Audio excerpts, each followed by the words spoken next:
Out of all the teams that are in the playoffs for the NFC, there is one team I am worried about that will get upset by a lower seed. And that team, guys, is the Minnesota Vikings. The Minnesota Vikings are the number 3 seed in the NFC right now, and they will be playing at home.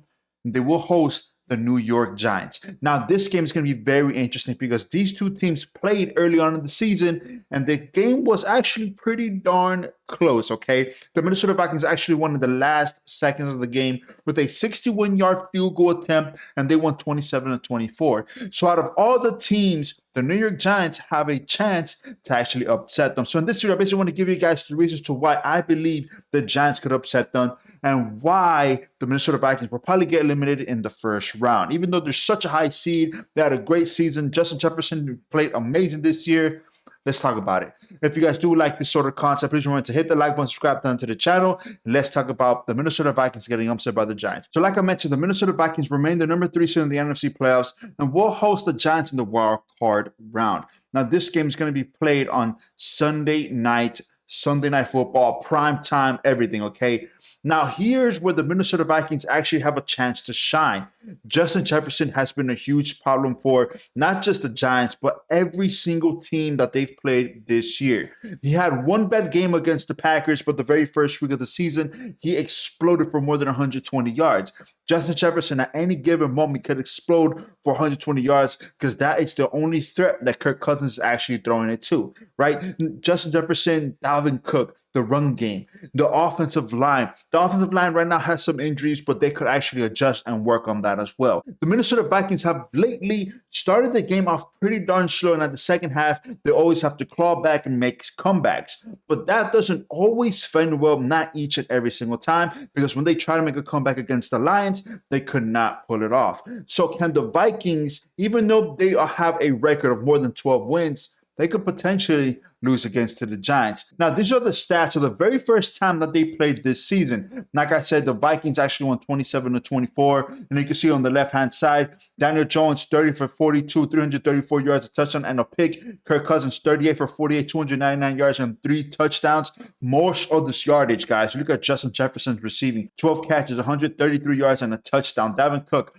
14 carries, 64 yards. Barkley, 14 carries, 84 yards, and a touchdown. James, 8 receptions and 90 yards. Now, this game was pretty darn close. If you can see right here, I'll show you guys the charts of how everything has been playing out, okay? The first quarter, the Minnesota Vikings basically drew first blood. The second quarter, the Giants were actually starting to claw back in. The third quarter, they took the lead. And the fourth quarter is where everything really started to explode for both teams. Now, watching this game, because this game was pretty darn exciting, especially in the second half.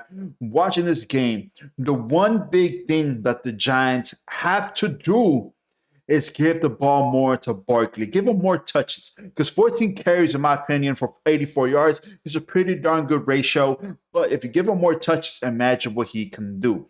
If he gets 15 to 20 touches, that would be ideal. If he gets caught up in the passing game, that would be ideal. Daniel Jones really has to spread the ball around, and James has to do what basically he did in the first game. Okay, now in order for the Giants to be successful even more this time around, they have to slow down Justin Jefferson. It's easier said than done, but it is doable. The Packers did it. So if the Packers could do it, they could do it as well. Especially that the Giants head coach, even though he's his first year, he's been doing phenomenal things on the offensive and defensive end. Giants are a huge threat. Now, I'm not going to discredit the Minnesota Vikings because, like I said, they have a great record. They're the number 3 seed in the NFC for a reason. Kirk Cousins, Dalvin Cook. Dalvin Cook is a train. Justin Jefferson, he makes spectacular catches all the time, especially against the Buffalo Bills.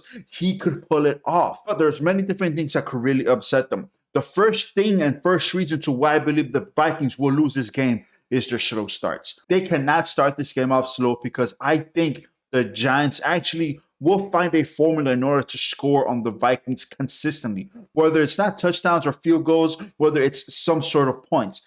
If they can't score touchdowns, they'll score field goals. If they can't score field goals, they'll get great field position and score touchdowns. And if they can't score anything, they'll force the Vikings to have even worse field positions. And that's basically the battle, right? It's all about field positions. So if the Giants could control that and control the time of possession, which I think they can with Barkley, if they give him more touches, the Giants could easily control this game. Right now, as it stands, the Vikings are obviously the hometown favorites with a -3 favorite. The Giants, on the other hand, have a spread of +3 underdogs.